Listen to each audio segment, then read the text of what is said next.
Hello बच्चों, कैसे हैं आप?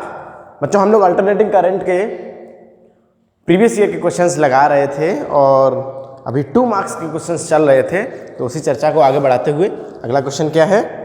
The graph 1 and 2 represent the variation of, दो ग्राफ बने हुए हैं, अभी मैं आपको बनाऊंगा।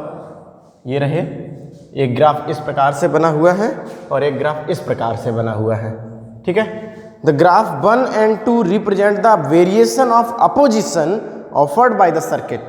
Variation of opposition offered by the circuit to the flow of alternating current. किसको? Alternating current को opposition. तो opposition of the circuit और frequency के साथ एक ग्राफ बना हुआ है। Opposition of circuit frequency के साथ एक ग्राफ बना हुआ है, ओमेगा के साथ, sorry, okay. Identify the element corresponding to each graph. तो एक एलिमेंट ऐसा है जिसका अपोजिशन, एक चीज ऐसी है जो अपोज करती है लेकिन उसका फ्रीक्वेंसी के साथ डायरेक्टली प्रोपोर्शनल रिलेशन है, और एक चीज ऐसी है जिसका अपोजिशन फ्रीक्वेंसी पे डिपेंड नहीं कर रहा है। तो हमको पता है एसी में हमारे पास 3 एलिमेंट होते हैं एल सी आर, जिसमें रेजिस्टेंस का अपोजिशन फ्रीक्वेंसी पे डिपेंड नहीं करता, तो ये क्या हो जाएगा आपका रेजिस्टेंस। और इंडक्टेंस का जो अपोजिशन होता है एक्स एल, जो कि होता है ओमेगा एल, तो X L is directly proportional to omega, इसलिए ये डायरेक्टली प्रोपोर्शनल वाला ग्राफ बना है। तो आपका ये जो ग्राफ है वो इंडक्टर को रिप्रेजेंट कर रहा है, ये जो ग्राफ है वो रजिस्टिव सर्किट को रिप्रेजेंट कर रहा है, ठीक है। बिल्कुल, कुछ और है इस क्वेश्चन में कि आप केवल यही पहचानने हैं? इतना छोटा तो नहीं होगा, 2 मार्क्स का है। और क्या करना है, मैं जल्दी से बढ़ूँ आगे। Right the expression for the impedance, right करना है आपको केवल, ठीक है। आपको ये पता होना चाहिए आपको करना क्या है। Right the expression for the impedance offered by the series combination of above 2 elements. जो ऊपर 2 एलिमेंट्स आए हैं, एक आर आया है एक एल आया है, अगर वो सीरीज में लगे हों आर एल, तो उनका इम्पीडेंस क्या होता है, तो उनका अपोजिशन क्या होता है उसको लिखिए। तो अपोजिशन होता है under root R square plus X L square. Opposition क्या हो जाएगा उसका? Under root R square plus X L square. तो ये अपोजिशन हो जाएगा किसका? आर एल सर्किट का। Which will ahead in face in circuit, circuit में कौन आगे होगा? वोल्टेज और करंट। तो आपको पता है रजिस्टर जो होता है उसके अक्रॉस वोल्टेज और करंट तो सेम फेस पे होता है, लेकिन इंडक्टर क्या चाहता है? वोल्टेज को आगे रखना चाहता है, ठीक है। इंडक्टर के अंदर क्या होता है, अगर आपका प्योरली इंडक्टिव सर्किट हो तो उसमें वोल्टेज करंट से 90 डिग्री आगे होता है। Voltage leads the current by the phase of π/2 radian, ठीक है। तो यहाँ 90 डिग्री तो नहीं होगा क्योंकि रेजिस्टेंस उसको करंट के अलोंग करना चाहेगा वोल्टेज को, और ये वोल्टेज को करंट से आगे होना चाहेगा, तो लेकिन वोल्टेज से आगे ही होगा, वोल्टेज जो है वो आगे ही होगा। तो कौन लीड करेगा? वोल्टेज लीड करेगा। ओवरऑल अगर हम देखें तो आर एल सर्किट है, इसमें वोल्टेज लीड करेगा क्योंकि इंडक्टर लगा हुआ है, ठीक है। बिल्कुल। अब आते हैं बच्चों 3 मार्क्स के क्वेश्चन में। पहला ही क्वेश्चन बहुत ज़्यादा बेहतरीन क्वेश्चन है, ध्यान से सुनिएगा। Find the value of phase difference between the circuit, between the current end voltage. L बना है, सी बना है, आर बना है, LCR सर्किट है, और यहाँ पे लिखा है V is equal to V not sine 1000t plus 5। तो ये ओमेगा की वैल्यू 1000 है, ये ध्यान देने वाली बात है। कह रहे हैं find the value of phase difference between the current end voltage. ये जो सर्किट बना है इसमें वोल्टेज और करंट के बीच में क्या फेज डिफरेंस है, तो बिना फेजर डायग्राम के हम लोग ये तो नहीं बता पाएंगे। विच वन लीड्स, करंट और वोल्टेज। अच्छा, क्या क्या लिखा है? 100 मिली हेनरी, 2 माइक्रोफेराड और 400 ओम। बच्चों ये सवाल बहुत बार रिपीट कर चुका है। अगर आपके पास प्रीवियस ईयर क्वेश्चन की कोई बुक है तो आपको पता होगा, आपकी बुक में ही ये सवाल 2-3 बार दिया गया होगा, बहुत बार रिपीट कर चुका है, ठीक है। ओके, तो ध्यान से देखिए, एल दिया है, सी दिया है, आर दिया है, और हमको क्या बताना है कि कौन आगे चल रहा है, वोल्टेज या करंट। फेस डिफरेंस तो ऐसे तो हम नहीं बता पाएंगे। एक्सएल और एक्सी पता चले तो हमको पता चले कि अगर एक्सएल बड़ा होगा एक्सी से तो वोल्टेज लीड करेगा, इसका प्रभाव ज़्यादा होगा तो वोल्टेज लीड करेगा, और इसका प्रभाव ज़्यादा होगा सर्किट में तो करंट लीड करेगा, क्योंकि कैपेसिटर करंट को आगे करता है, ठीक है। उसके बाद हम कुछ समझेंगे, सोचेंगे। तो सबसे पहले एक्सएल निकालें, ओमेगा एल। ओमेगा की वैल्यू देखिए जरा यहाँ से 1000, और एल की वैल्यू कितनी है? 100 10⁻³ तो 10 की पावर -3 1000 से खत्म हो जाएगा, तो XL की वैल्यू आ गई 100 ओम। ऐसे ही XC की वैल्यू निकालेंगे 1/ω/c, 1/ω की वैल्यू 1000 है, और C की वैल्यू कितनी है 2 माइक्रो। तो ये माइक्रो ऊपर चला जाएगा, कितना हो जाएगा 10 की पावर 6, तो ये 10 की पावर 3 रह गया, 10 की पावर 3 यानी 1000, इसको लिख दें ऊपर और नीचे 2 यानी 500 ओम। तो कौन ज़्यादा है, XC ज़्यादा है। XL तो 100 ओम आया है, लेकिन XC 500 ओम आया है। ठीक है, बिल्कुल XL तो 100 ओम आया है, लेकिन XC 500 ओम आया है, यानी कैपेसिटर ज़्यादा डोमिनेट कर रहा है इस सर्किट में, और R की वैल्यू 400 ओम है। तो पहली बात तो ये है कि रेजोनेंस कंडीशन तो नहीं है, XL XC के बराबर नहीं है, सीधी सी बात है। तो आपको फेस एंगल फेजर डायग्राम बनाना पड़ेगा, वहाँ से आप फेस एंगल निकाल सकते हैं। फेजर डायग्राम बनाइए इसका, जिसमें आपको C को जिताना है। ये बन गया ER, ये करंट का फेजर, ये वोल्टेज का फेजर, और यहाँ पे मैं बना दूँ EC माइनस EL, क्योंकि कैपेसिटर जीत रहा है। ठीक है, और यहाँ पे एक सुंदर सा एक रेक्टेंगल बनेगा, और ये टोटल वोल्टेज आ जाएगा। कैपेसिटर जीत रहा है तो करंट आगे होगा, देखिए करंट आगे हो गया, ये करंट का फेजर है, ये वोल्टेज का फेजर है, टोटल वोल्टेज, और ये हो गया omega T. This angle is phi, phase difference between voltage and current, this angle is phi. जो टोटल वोल्टेज है और टोटल करंट है उसके बीच का एंगल है ये, इसी को हम बोलते हैं फाई। ओके, यही हमको निकालना है। तो हम क्या निकाल सकते हैं, क्या क्या पता है हमको ER भी नहीं पता, वोल्टेजेस तो हमको एक भी नहीं पता, ना इसका वोल्टेज पता, ना इसका वोल्टेज पता, और ना ही इसका वोल्टेज पता है। तो ध्यान देने वाली बात क्या है, हम अगर tan फाई लगाएं, sin phi, cos phi, tan phi कुछ भी लगा सकते हैं, तो हमें मिलेगा perpendicular EC minus EL upon base ER। Okay, E तो हमको वोल्टेज तो पता ही नहीं है, तो आप I को कॉमन ले लीजिए, तो बचेगा XC minus XL upon IR। Okay, क्योंकि ये इसका वोल्टेज हो जाएगा, इसका वोल्टेज हो जाएगा, इसका वोल्टेज को हमने करंट और अपोजिशन के टर्म्स में लिख लिया। यहां से हम निकाल सकते हैं बच्चों, XC माइनस XL पता है, 500 में से 100 गए तो 400 डिवाइडेड बाई रेजिस्टेंस की वैल्यू क्या है 400, तो यहां से कट के क्या आंसर आएगा 1, तो यहां से फाई की वैल्यू आ जाएगी 45 डिग्री 45 डिग्री। फाई कितना आएगा बच्चों 45 डिग्री। चलिए शाबाश। तो ये बहुत अच्छा सवाल था, जिसमें हमको पहले तो ये चेक करना था कि कौन लीड कर रहा है, करंट या वोल्टेज। वो हमें पता चलेगा कि कैपेसिटर जीत रहा है या इंडक्टर जीत रहा है। तो कैपेसिटर जीत रहा था तो करंट लीड करेगा, कितना डिग्री 45 डिग्री। ये हमने फेजर डायग्राम से बता दिया साहब, ठीक है। तो फेजर डायग्राम आपको बनाना आना चाहिए, फेजर डायग्राम से ही हम फेस एंगल निकाल पाएंगे, ठीक है। बच्चों जितने भी सवाल हम लोग लगवा रहे हैं, जो भी आपकी प्लेलिस्ट बन रही है, वो सारे सवाल आपको भी लगाने हैं, ठीक है। तभी जाके उनको आपको पूरा का पूरा उन चीज़ों का फ़ायदा उठा पाएंगे। अगर केवल हम ही लगाएंगे तो आप पूरा फ़ायदा नहीं उठा पाएंगे। सुन के आप वो चीज़ें सीख तो लेंगे, लेकिन जब आप खुद करेंगे तो आपको तकलीफ़ें होंगी, ठीक है। तो वो दिक्कतों को आप तभी ओवरकम कर पाएंगे जब आप उनको खुद सॉल्व करेंगे। ओके, तो इस तरीके से हमने इसको 45 डिग्री बता दिया। चलिए, वेरी गुड, बहुत अच्छा सवाल था। इसका एक सवाल और अटैच है इसमें, जो कि बहुत ज़्यादा अच्छा सवाल है। ये कहा है without making any other change, कोई भी हम इसमें चेंज नहीं करना चाहते। सर्किट रेजोनेंस कंडीशन में नहीं था, ये हमको पता है। Without making any other change find the value of additional capacitance. कोई और चेंज ना करें, इंडक्टेंस की वैल्यू चेंज ना करें, इसकी चेंज ना करें, ओमेगा की वैल्यू चेंज ना करें। बताओ कैपेसिटर के साथ पैरेलल में हम कितना और कैपेसिटेंस लगा दें। Find the value of additional capacitance to be connected in parallel to capacitor C. इसके अक्रॉस पैरेलल में हम कितना कैपेसिटेंस लगा दें in order to make power factor of the circuit unity. Power factor of circuit unity, या जो भी बोलते हैं, वन हो जाए पावर फैक्टर। कि कैपेसिटर की किस वैल्यू को हम लगा दें इसके पैरेलल कि पावर फैक्टर वन हो जाए इस LCR सर्किट का। बच्चों LCR सर्किट में अगर आप पावर फैक्टर की बात कर रहे हैं तो ध्यान दीजिए, पावर फैक्टर वन बनाना है। वन बनाने का मतलब है फाई की वैल्यू आपको क्या बनानी है 0, यानी phase difference between voltage and current क्या हो जाए 0 हो जाए, यानी वोल्टेज और करंट सेम फेज पे हो जाए। वोल्टेज और करंट सेम फेज पे इस LCR सर्किट में कम होता है रेजोनेंस कंडीशन में। तो बच्चों रेजोनेंस कंडीशन को वो अलग अलग नाम से पूछ देते हैं। पावर फैक्टर 1 हो जाए, phase difference between current end voltage 0 हो जाए, current end voltage same phase पे हो जाए, मैक्सिमम पावर पे सर्किट हो जाए तो अलग अलग नाम से आपको पुकारेंगे, लेकिन वो सर्किट रेजोनेंस कंडीशन में ही होगा।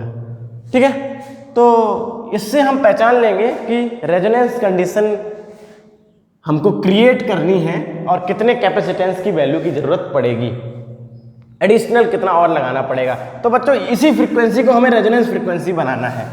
ओमेगा जो दिया गया है वो 1000 दिया गया है, और अगर इसको रेजोनेंस बनाना है तो इसको किसके बराबर रख देंगे, 1/√LC के बराबर रख देंगे। स्क्वायरिंग बोथ साइड तो 10⁶ हो जाएगा ये 1/LC।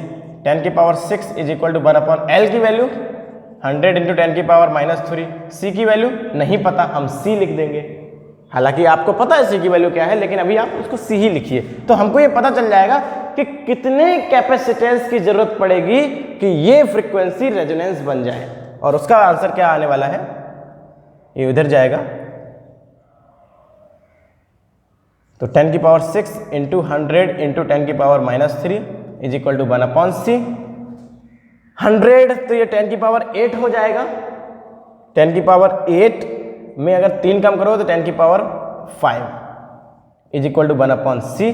तो C की वैल्यू आ जाएगी 10⁻⁵। इसको हम लिख सकते हैं 10 × 10⁻⁶ फेराड। 10 माइक्रोफेराड कैपेसिटेंस की कितनी जरूरत पड़ेगी, 10 माइक्रोफेराड कैपेसिटेंस की जरूरत पड़ेगी। कैलकुलेशन आप चेक कर लीजिए। ठीक है, 10 माइक्रोफेराड कैपेसिटेंस की जरूरत पड़ेगी अगर हम इसको रेजोनेंस सर्किट बनाना चाहते हैं। तो अगर हम इस फ्रीक्वेंसी को रेजोनेंस फ्रीक्वेंसी बनाना चाहते हैं तो 10 माइक्रोफेराड की जरूरत पड़ेगी। है कितना हमारे पास, 2 माइक्रोफेराड। तो पैरेलल में कितना लगा दें, 8 माइक्रोफेराड। कितने की जरूरत पड़ेगी, 8 माइक्रोफेराड की। कितने पैरेलल की जरूरत पड़ेगी, 8 माइक्रोफेराड की। ठीक है, तो ये बहुत अच्छा सवाल है और ये 2015 में पूछा गया था, तो बहुत अच्छा सवाल था ये।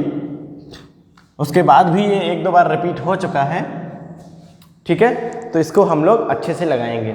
बिल्कुल आपको पूछा जाएगा कि कितने एडिशनल कैपेसिटेंस की जरूरत पड़ेगी कि ये सर्किट रेजोनेंस कंडीशन में बन जाए। तो आप 1/√LC से C की वैल्यू निकाल लीजिए और अपना C घटा दीजिए। उसमें 10 माइक्रो आया, 10 में से 2 घटाएंगे तो आपको 8 माइक्रो की जरूरत पड़ेगी।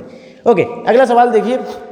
When an AC source is connected to ideal inductor, when an AC source is connected to ideal inductor, so that the average power supplied to a complete cycle is 0. Average power 0 होती, तो ये बच्चों बहुत आसान सवाल है। तो आपको लिखना पड़ेगा कि किसी भी प्रकार के AC सर्किट में एवरेज पावर की वैल्यू क्या होती है, ERMS IRMS cos phi. For purely inductive circuit, voltage leads the current by the phase of π/2. Voltage lead करता है इसमें बाय द फेस ऑफ π/2। कुल मिलाकर फेस डिफरेंस कितना है, π/2 रेडियन। π/2 रेडियन मतलब 90 डिग्री। जब आप यहाँ पे cos phi की जगह cos 90 लिखेंगे तो ये पूरा का पूरा एवरेज पावर क्या हो जाएगा, 0 हो जाएगा। ठीक है बच्चों, बिल्कुल। तो ये तो काफ़ी आसान चीज़ थी, बहुत आसान चीज़। एक सवाल इतना कठिन तो अगला सवाल इतना आसान। ठीक है, बिल्कुल यही होता है पेपरों में। अगला सवाल इसी से कौन सा सवाल अटैच है, इसका दूसरा part. A lamp is connected in series with inductor. एक इंडक्टर के सीरीज में एक बल्ब कनेक्टेड है। A lamp is connected in series with inductor and an AC source, and an AC source. Okay, what happens to the brightness of the lamp when the key is plugged in the end the iron rod is inserted in the inductor. एक iron rod को हम इसके अंदर डाल देंगे तो इसकी brightness में क्या फ़र्क पड़ जाएगा। अभी तो ये जल रहा है बल्ब, आयरन रॉड को डालने से क्या फ़र्क पड़ेगा। बच्चों हम इसकी फ्रीक्वेंसी तो चेंज नहीं कर रहे, है ना। अभी कभी भी अगर आपसे ब्राइटनेस के बारे में पूछा जाए, क्योंकि मैं पिछली क्लास में बता चुका हूँ लास्ट लेक्चर में कि अगर ब्राइटनेस के बारे में पूछा जाए तो आपको इस सर्किट के करंट के बारे में ढूंढना है कि रॉड डालने से करंट में क्या फ़र्क पड़ जाएगा। अब रॉड डालने से करंट में क्या फर्क पड़ेगा तो आपको तब पता चलेगा जब रॉड डालने से इसका अपोजिशन आपको पता होगा। प्योरली इंडक्टिव सर्किट है तो इसका अपोजिशन हो जाएगा XL बराबर ω/L। ओके, ओमेगा तो चेंज हो नहीं रहा, इसका L ही चेंज हो रहा है। अंदर आपने मीडियम चेंज कर दिया है तो इसका L इंक्रीज हो जाएगा। आयरन रॉड डालने से इसका L इंक्रीज हो जाएगा। ठीक है, आयरन की जो परमिएबिलिटी है, रिलेटिव परमिएबिलिटी, वो 1000 होती है तो इसका L 1000 टाइम इंक्रीज हो जाएगा। तो L बढ़ने से XL बढ़ेगा, अपोजिशन ऑफ दिस सर्किट बढ़ेगा तो ब्राइटनेस अपने आप कम हो जाएगी करंट कम हो जाने के कारण से। ठीक है बच्चों, बिल्कुल। चलिए भाई साहब रफ्तार से आगे बढ़ते हैं अगले सवाल की तरफ। ये काफ़ी ज़्यादा सिंपल सवाल होता है। ब्राइटनेस वाला, हमको केवल सोचना पड़ता है थोड़ा सा, उससे हम लोग आंसर बता सकते हैं। Calculate the value of additional capacitance, फिर से वही सवाल, ठीक है।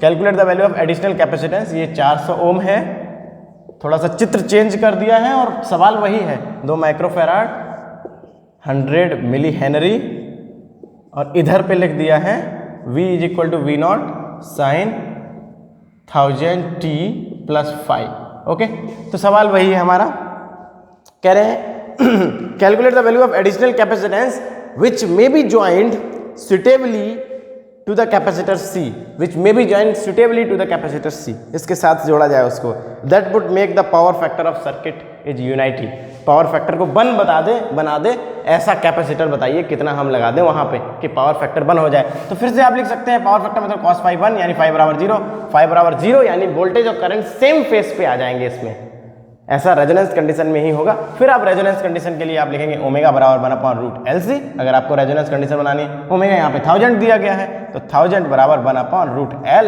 की वैल्यू रखिए और C की वैल्यू निकाल लीजिए, और यहाँ पे चूंकि कैलकुलेशंस भी वही हैं तो C की वैल्यू 10 माइक्रोफेराड आएगी, और चूंकि दिया 2 माइक्रोफेराड है तो हमको इसके पैरेलल में 8 माइक्रोफेराड लगाना पड़ेगा। ठीक है बच्चों, बिल्कुल। तो इस तरीके से हम इस सवाल को पुनः रिवाइज कर लेते हैं। ठीक है, चूंकि इंपॉर्टेंट सवाल था इसलिए हमने फिर से इसको क्या कर लिया, रिवाइज कर लिया। बहुत अच्छा सवाल है, तो आपको इसको एक बार तो कम से कम सॉल्व करना ही।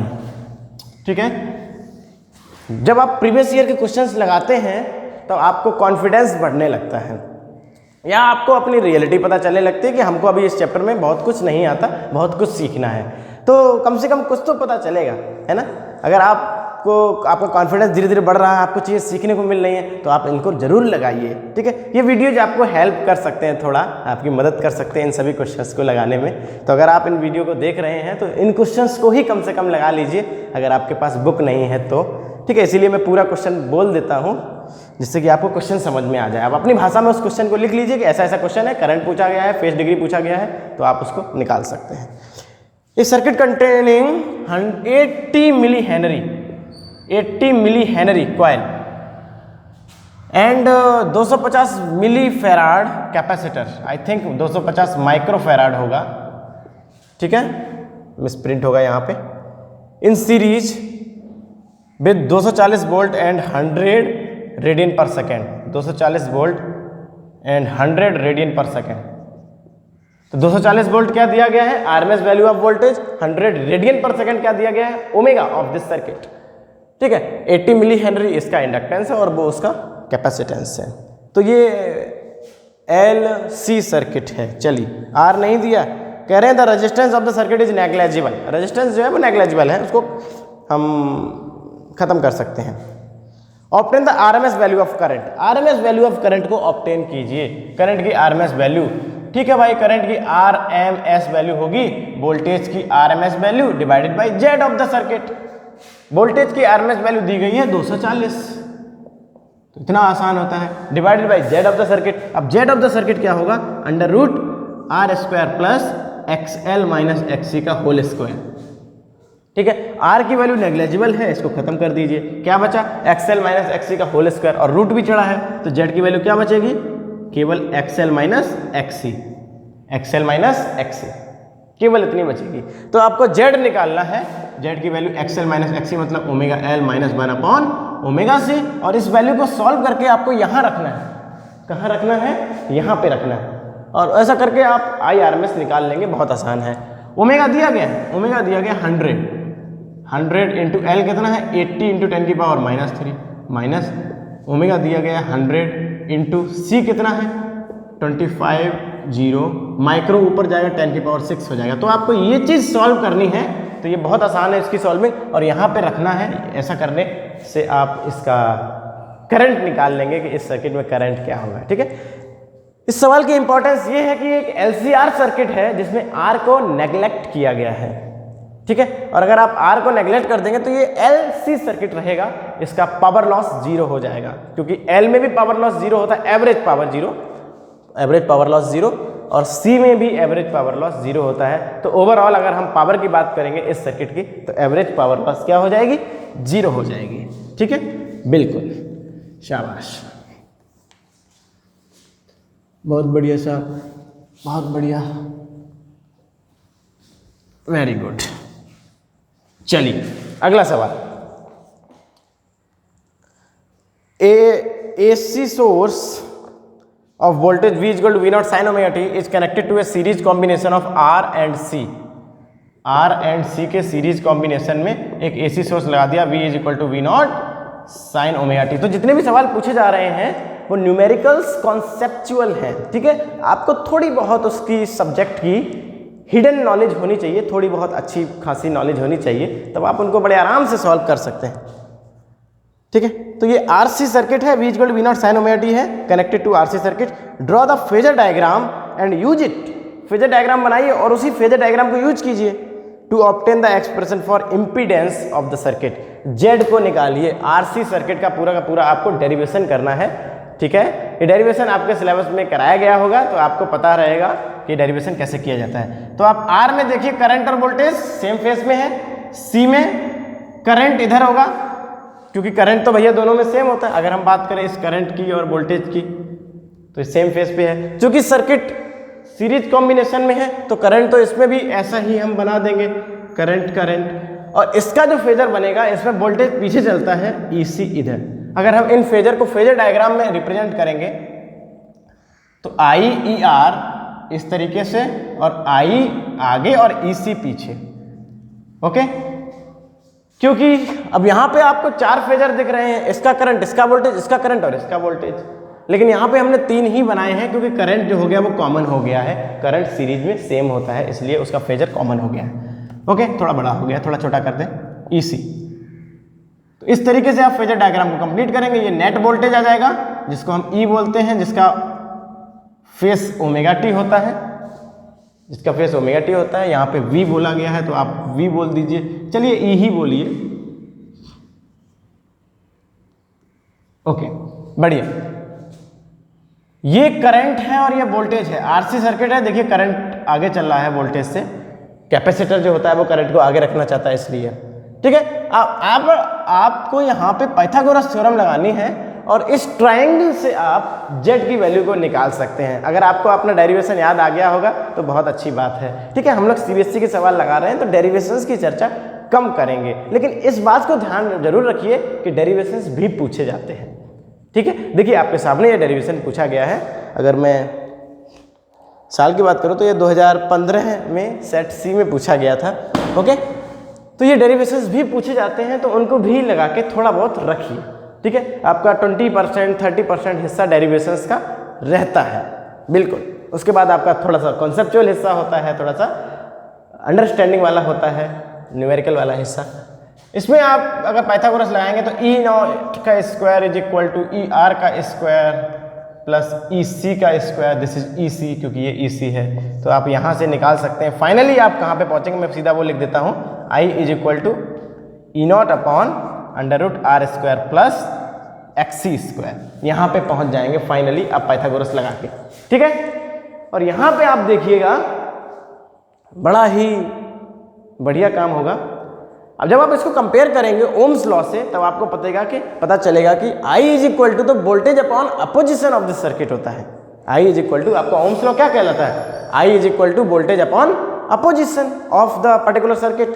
तो इस सर्किट का अपोजिशन आपको पता चल जाएगा ये, क्योंकि I is equal to voltage upon कुछ लिखा हुआ है, यही जो कुछ लिखा हुआ है वो इस सर्किट का क्या है, इम्पीडेंस है, अपोजिशन है, ठीक है। मैंने पूरा पाइथागोरस लगा के दिखाया नहीं क्योंकि वो बहुत ईजी होता है, आप लोग कर सकते हैं, ठीक है। ये रेगुलर क्लासेस में कराया जाता है, बहुत आसान चीज होती है।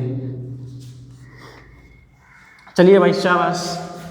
लेकिन डेरिवेशंस पूछे जाते हैं, इस बात का हमको ज्ञान होना चाहिए, ठीक है। क्योंकि बहुत सारे बच्चे केवल न्यूमेरिकल्स ही लगाते रहते हैं, बहुत सारे बच्चे केवल डेरिवेशंस देखते रहते हैं। तो आप प्योरली एक चीज़ ना करें, हर चीज़ को थोड़ा थोड़ा अच्छे से करते रहें। अगर आपको बहुत अच्छे मार्क्स लाने हैं तो आपको हर चीज़ आनी चाहिए।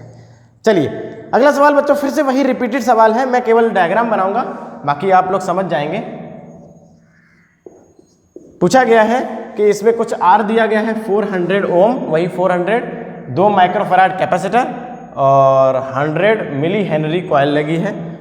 कह रहे हैं calculate the value of additional capacitor which में joined with parallel to our C which makes power factor unity, power factor को बंद कर दे, यानी इसको रेजोनेंस कंडीशन में आपको लाना है तो कितने कैपेसिटर की जरूरत पड़ेगी। वैल्यूज वही है, सब कुछ वही है, 10 माइक्रोफैराड आंसर आएगा। तो 2 के पैरेलल में आपको 8 माइक्रोफैराड लगाना पड़ेगा, जिससे कि ये सर्किट कैसा बन जाएगा, रेजोनेंस कंडीशन में बन जाएगा। ठीक है बच्चों, तो ये सवाल अब जैसे जैसे आप आगे बढ़ेंगे तो आपको रिपीटेड क्वेश्चंस मिलते जाएंगे और हम उन सवालों को थोड़ा सा चर्चा करके आगे बढ़ सकते हैं। इनका फेजर एंगल भी आप निकाल सकते हैं। हमने इसका पहले एक्सेल निकाला था क्योंकि ओमेगा 1000 दिया गया है रेडियन पर सेकेंड, तो हमने पहले एक्सेल निकाला था, फिर एक्सी निकाला था। उससे पता चला था कि एक्सेल आया था 500 और एक्सी आया था, नहीं एक्सेल आया था 100 और एक्सी आया था 500। इससे पता चला था कैपेसिटेंस जो है इस सर्किट में डोमिनेट कर रहा है, तो इस सर्किट में करंट जो होगा वो लीड करेगा वोल्टेज से 45 डिग्री। अगर आपको याद आ गया हो तो बहुत अच्छी बात है, नहीं तो आप वीडियो को थोड़ा सा पीछे करके दोबारा से देख सकते हैं कि कैसे हमने फेजर एंगल निकाला था। ओके, बिल्कुल। अगला सवाल देखिए, an inductor L of inductance XL is connected in series with bulb. ये बल्ब वाले सवाल बहुत आसान होते हैं, हमको केवल करंट के बारे में समझना होता है इस सर्किट में कैसा होगा। An inductor L connected of inductance XL is connected with series with bulb and an AC source. How would brightness of bulb change if number of turns is reduce. Inductor के number of turns कम कर दी जाए तो brightness में क्या फर्क पड़ेगा। तो ब्राइटनेस को तो हम करंट से रिलेट करते हैं, अभी कुछ ना कुछ ब्राइटनेस होगी बिल्कुल, क्योंकि AC सोर्स लगा हुआ है, इंडक्टर थोड़ा बहुत अपोज कर रहा होगा, कुछ ना कुछ करंट होगा तो ब्राइटनेस होगी, बल्ब जल रहा होगा। एक्सेल होता कितना है, ओमेगा एल। क्या हम ओमेगा चेंज कर रहे हैं? नहीं। क्या हम नंबर ऑफ टर्न्स चेंज कर रहे हैं? हाँ। तो नंबर ऑफ टर्न्स चेंज करने से एल की वैल्यू कम हो जाएगी। अगर आपको एल का फॉर्मूला पता हो, μ0n² AL। इंडक्टेंस का फॉर्मूला क्या होता है, सेल्फ इंडक्टेंस का फॉर्मूला आपने इंडक्शन वाले चैप्टर में इसको निकाला होगा लास्ट में। ठीक है, नंबर ऑफ टर्न्स पे डिपेंड कर रहा है।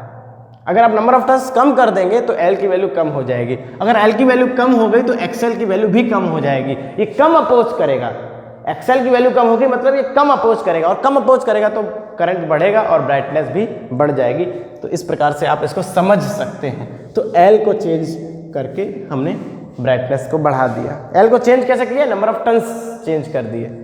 अगला इसका पार्ट है the iron rod is inserted in the inductor. ठीक है, आप आयरन रॉड डालेंगे तो एल की वैल्यू बढ़ जाएगी, मैं इसको चर्चा कर चुका हूँ। एल की वैल्यू बढ़ जाएगी तो एक्सएल की वैल्यू भी बढ़ जाएगी, और एक्सएल की वैल्यू बढ़ गई तो करंट अपने आप कम हो जाएगा और ब्राइटनेस भी कम हो जाएगी। चलिए आगे बढ़ते हैं।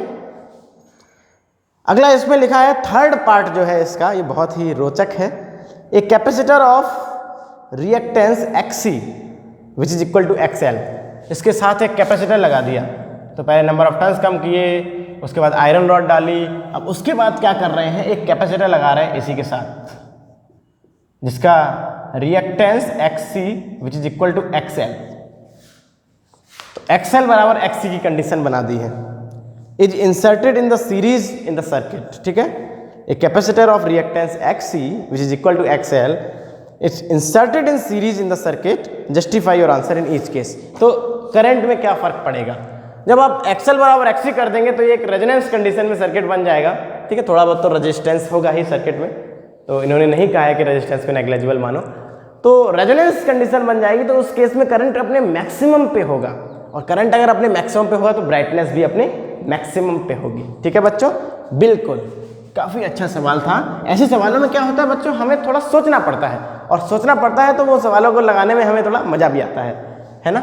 बिल्कुल, चलिए साहब, बहुत बढ़िया।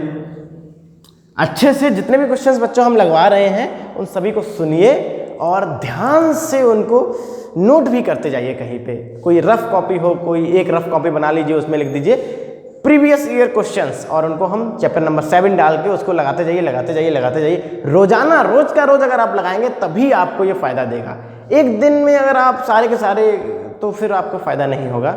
ठीक है, रोजाना आप लगाते जाइए 20-20 सवाल, 25-25 सवाल प्रीवियस ईयर क्वेश्चंस के, तो आपको बहुत फायदा होगा इन चीज़ों का CBSE में। ओके, इसी तरीके से हम लोग पढ़ाई करते हैं जब ऑफलाइन पढ़ाई होती है हम लोगों की, तब a voltage V equal to V not sine omega T applied to LCR circuit. LCR circuit है हमारा LCR, इसमें एक वोल्टेज लगा दिया, कितना लगाया, V equal to V not sine omega T. चलिए ये L हो गया, ये C हो गया, ये R हो गया, very good. Derive the expression, बच्चों डेरिवेशन आ गया है। Derive the expression for the average power dissipated over A complete cycle. Average power का डेरिवेशन आ गया है। अगर आपको याद होगा थोड़ा बहुत तो हमने लास्ट क्लास में लास्ट सवाल एवरेज पावर का ही डेराइव किया था, ठीक है। एक बड़ा सा डेरिवेशन है लगभग 4, 6, 7 लाइनों का, जिसमें हम वोल्टेज और करंट को मल्टीप्लाई करके इंस्टेंटेनियस पावर निकाल लेते हैं, किसी भी इंस्टेंट पे वोल्टेज और इसमें करंट को मल्टीप्लाई करके, और उसके बाद हम उसका एवरेज भी बता देते हैं कि एवरेज पावर क्या रहेगा। तो हम फाइनल रिजल्ट लिखते हैं। एवरेज पावर क्या होता है, ERMS IRMS cos phi। cos phi क्या होता है आपका, power factor. Do not confuse with quality factor. Quality factor बच्चों रेजोनेंस का निकाला जाता है, और पावर फैक्टर किसी भी सर्किट का हम निकाल सकते हैं। पावर फैक्टर cos phi होता है, और क्वालिटी फैक्टर आपकी शार्पनेस बताता है 1/r√L/c, ठीक है। चलिए, तो इसमें आपको पावर को डेराइव करना था। Under what condition no power dissipated even though the current flows through the circuit. Current होगा फिर भी पावर नहीं डिसिपेट होगी, तो वो कंडीशन क्या होगी, तो हम बताएंगे कि एवरेज पावर 0 कब होती है, जब cos phi आपका 0 हो जाता है। cos phi की वैल्यू 0 हो जाती है, यानी phi की वैल्यू 1 हो जाती है। ओके, cos phi की वैल्यू 0 हो जाती है, यानी ये आपका phi की वैल्यू 90 डिग्री हो जाती है। अच्छा, ये phi की वैल्यू 90 डिग्री कब होती है, ये एवरेज पावर 0 कब होगी, ये प्योरली कैपेसिटिव और प्योरली इंडक्टिव सर्किट में होगा, ठीक है। तो अगर ये सर्किट हमारा प्योरली कैपेसिटिव हो जाए या सर्किट हमारा प्योरली इंडक्टिव हो जाए, तो ऐसे केस में एवरेज पावर आपकी कहाँ पहुँच जाएगी, 0 पे पहुँच जाएगी।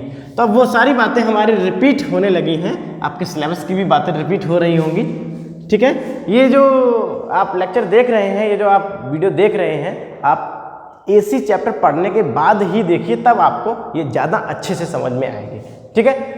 बिल्कुल पूरा चैप्टर पढ़ने के बाद ही देखिए, क्योंकि बहुत सारी चीज़ें हम जो बहुत आसान चीज़ें हैं वो हम थोड़ा सा स्किप कर रहे हैं, है ना, बिल्कुल। और जो डेरिवेशन है जिसको हम एक बार करा दिया है, उसको हम दोबारा से नहीं करा रहे हैं। तो आपको एक बार ये चैप्टर की थोड़ी बहुत बेसिक नॉलेज होनी चाहिए, उसके बाद आप इसको समझिए, ज़्यादा अच्छे से समझ आएगा।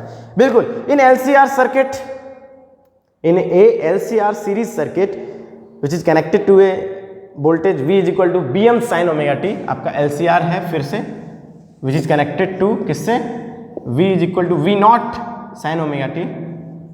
VM को हम V नॉट लिख सकते हैं maximum. Draw a plot showing the variation of current with omega. LCR circuit में करंट कैसे वेरी करता है फ्रीक्वेंसी के साथ, LCR सर्किट में करंट कैसे वेरी करता है फ्रीक्वेंसी के साथ, तो इस प्रकार से वेरी करता है। किस प्रकार से वेरी करता है, इस प्रकार से वेरी करता है। किसी एक फ्रीक्वेंसी पे वो करंट अपने मैक्सिमम पे होता है, उस फ्रीक्वेंसी को क्या बोलते हैं, रेजोनेंस फ्रीक्वेंसी। क्या बोलते हैं उसको, रेजोनेंस फ्रीक्वेंसी। तो ये बोल रहे हैं for 2 different values of R1 and R2, R1 and R2 दो रेजिस्टेंस की अलग अलग वैल्यू है, उसके लिए आप ग्राफ बनाइए where R1 is greater than R2, ठीक है। तो हम ऐसे 2 ग्राफ बना देंगे इस प्रकार से, और यहाँ पे लिख देंगे R1 is greater than R2 है, तो जिसका रेजिस्टेंस ज़्यादा होगा करंट वहाँ पे कम होगा, तो ये R1 के लिए ग्राफ बना है और ये R2 के लिए ग्राफ बना है, ठीक है। R2 कम है तो उसका करंट थोड़ा सा उठ जाएगा। Write the condition under which phenomena of resonance occur. किस कंडीशन में रेजोनेंस अकर होता है, किस कंडीशन को हम रेजोनेंस कंडीशन बोलते हैं, तो हम बोलेंगे जिस समय करंट मैक्सिमम होता है उस समय हम बोलते हैं सर्किट रेजोनेंस कंडीशन में है। और करंट कम मैक्सिमम होता है जब Z मिनिमम होता है, R² plus XL minus XC का होल स्क्वायर। अब आप बताएंगे कि Z मिनिमम कब होता है, जब ये चीज़ 0 होती है, यानी XL बराबर XC होता है, ठीक है। यही है वो कंडीशन जिसको हम बोलते हैं रेजोनेंस कंडीशन। आप इसको फ्रीक्वेंसी के टर्म्स में भी लिख सकते हैं, अगर चाहें तो XL की जगह ओमेगा L लिखिए, XC की जगह 1/ωc लिखिए, तो यहाँ से आ जाएगा omega is equal to 1/√LC। आप बोलेंगे जिस समय फ्रीक्वेंसी 1/√LC होगी उस समय सर्किट हमारा रेजोनेंस कंडीशन पे होगा, ठीक है। इस तरीके की आप बात कर सकते हैं। बहुत बढ़िया साहब, ये ग्राफ बनाना आना चाहिए। ये करंट का ग्राफ है ओमेगा के साथ, ठीक है। ये किसका ग्राफ है, करंट का ग्राफ है ओमेगा के साथ। चलिए, किसके करंट का ग्राफ है, LCR सर्किट के करंट का ग्राफ है। अगर हम LCR सर्किट के रेजिस्टेंस यानी Z की बात करें तो वो Z का ग्राफ कैसे बनेगा ओमेगा के साथ, वो इस प्रकार से बनेगा। जहां पे जेड मिनिमम होगा वही आपकी रेजोनेंस कंडीशन होगी। मिनिमम जेड की वैल्यू क्या होती है, आर के बराबर। एक्सएल बराबर एक्सी आप कर देंगे तो जेड बराबर क्या आ जाएगा, आर आ जाएगा। ठीक है, प्योरली रेजिस्टिव सर्किट बन जाता है। चलिए शाबाश, अगला सवाल देखते हैं। जितने मैक्सिमम सवाल हम लोग बना लें उतना बेटर है। For a given circuit of A C I is equal to I nought sine omega T, current की वैल्यू क्या है, I nought sine omega T. For a given A C I is equal to I nought sine omega T, ये तो resistive circuit में होता है current, ठीक है, क्योंकि कैपेसिटिव सर्किट में omega T plus pi by 2 होता है, इंडक्टिव सर्किट में omega T minus pi by 2 होता है करंट में, और ये तो प्योरली रेजिस्टिव सर्किट है। So that the average power dissipated in register over A complete cycle, बोल दिया है कि रजिस्टर है केवल, ठीक है, बहुत बढ़िया है, मैंने पहचान लिया था, हम लोग पहचान चुके थे। सो करना है कि एवरेज पावर की वैल्यू जो होती है वो प्योरली रेजिस्टिव सर्किट में 1/2 आई नॉट का स्क्वायर आर ये होती है, ये आपको शो करना है। तो बड़े आराम से हम इसको शो कर सकते हैं। प्योरली रेजिस्टिव सर्किट के लिए हम बोलेंगे कि नहीं भैया हमें तो ये नहीं पता, हमको तो ये पता है कि एवरेज पावर किसी भी सर्किट के लिए क्या होती है, E R M S I R M S cos phi, लेकिन रेजिस्टिव सर्किट है तो इसकी वैल्यू 1 हो जाएगी क्योंकि फाई की वैल्यू 0 होती है, तो एवरेज पावर हो जाएगी E R M S I R M S into 1।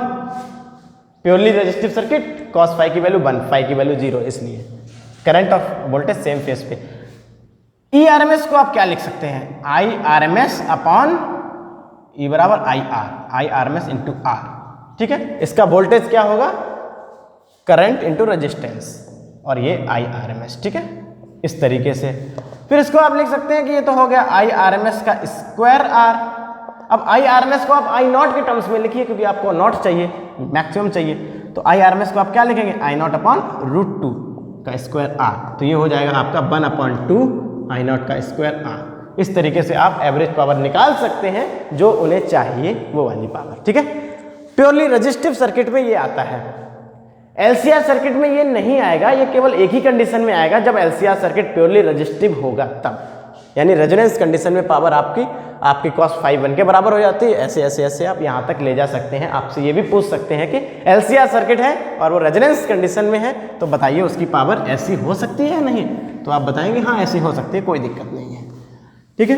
तो हमने एवरेज पावर से उठाया और प्योरली रेजिस्टिव वाला केस लगाया, cos फाई की वैल्यू 1 रख दी, पावर फैक्टर 1 होता है उसका, और हम कहाँ तक पहुँच गए, आई नॉट स्क्वायर आर तक पहुँच गए, 1/2 आई नॉट स्क्वायर आर। इसके साथ एक क्वेश्चन और अटैच है, ए लाइट बल्ब रेटेड 100 वाट, एक बल्ब के ऊपर लिखा है 100 वाट for 220 volt AC, for 220 volt AC, calculate the resistance of the bulb. अब देखिए आपको क्या दिया है, उस बल्ब का वोल्टेज दिया है, किस वोल्टेज से उसको कनेक्ट करोगे, और उसकी पावर दी है और रेजिस्टेंस पूछा है, तो पावर बराबर आप लिख सकते हैं V²/R, पावर और वोल्टेज और रेजिस्टेंस को कनेक्ट करने वाला यही एक रिलेशन है, पावर बराबर V²/R। यहाँ से आप रेजिस्टेंस निकाल सकते हैं V²/P, तो वोल्टेज है 220, उसका स्क्वायर अपॉन P है 100, तो यहाँ से आप रेजिस्टेंस की वैल्यू निकाल लेंगे, कुछ ना कुछ ओम में आएगी। एनसीईआरटी का डायरेक्ट क्वेश्चन है बच्चों, एनसीईआरटी की एग्जाम्पल्स और एनसीईआरटी की एक्सरसाइज आपको मस्ट है, वो तो आने ही चाहिए, ठीक है। उसके बाद आपको सीबीएसई के पुराने 10 साल के क्वेश्चंस आने चाहिए, चैप्टर वाइज, हर चैप्टर के 10 साल में इस चैप्टर से क्या पूछा गया, 10 साल में इस चैप्टर से क्या पूछा गया, ऐसा आपको आना चाहिए, ठीक है। उसके बाद आपको थोड़ा बहुत एनसीईआरटी एडिशनल की भी नॉलेज वो लास्ट में होनी चाहिए, जनवरी की तरफ आप उसको भी पढ़ सकते हैं, थोड़े बहुत एडिशनल के क्वेश्चंस भी लगा सकते हैं, ज़्यादा एडिशनल के क्वेश्चंस नहीं पूछे जाते, ठीक है। लेकिन एनसीईआरटी एग्जाम्पल और एक्सरसाइज तो मस्ट है, वो आनी ही चाहिए। डायरेक्ट क्वेश्चन आ जाते हैं बिना वैल्यू को चेंज किए, ठीक है, बिल्कुल। चलिए, तो हम लोग काफ़ी आगे पहुंच चुके हैं और आज का सफ़र यहीं पे समाप्त करते हैं। बच्चों जितना भी हो सके उतना आप फोकस को बढ़ाइए अपना और ज़्यादा से ज़्यादा क्वेश्चंस को सॉल्व कीजिए, ठीक है। कम से कम उतने तो कीजिए जितने हम करा रहे हैं, उनसे ही आपका बहुत फ़ायदा हो जाएगा। ओके बच्चों, और आप कोशिश कीजिए अपने दोस्तों को भी ये वीडियो शेयर करने की, जिससे कि वो लोग भी क्वेश्चंस को लगाएं और उनके भी अच्छे मार्क्स आएँ, सबका भला होगा तो अच्छा रहेगा। Okay, thank you.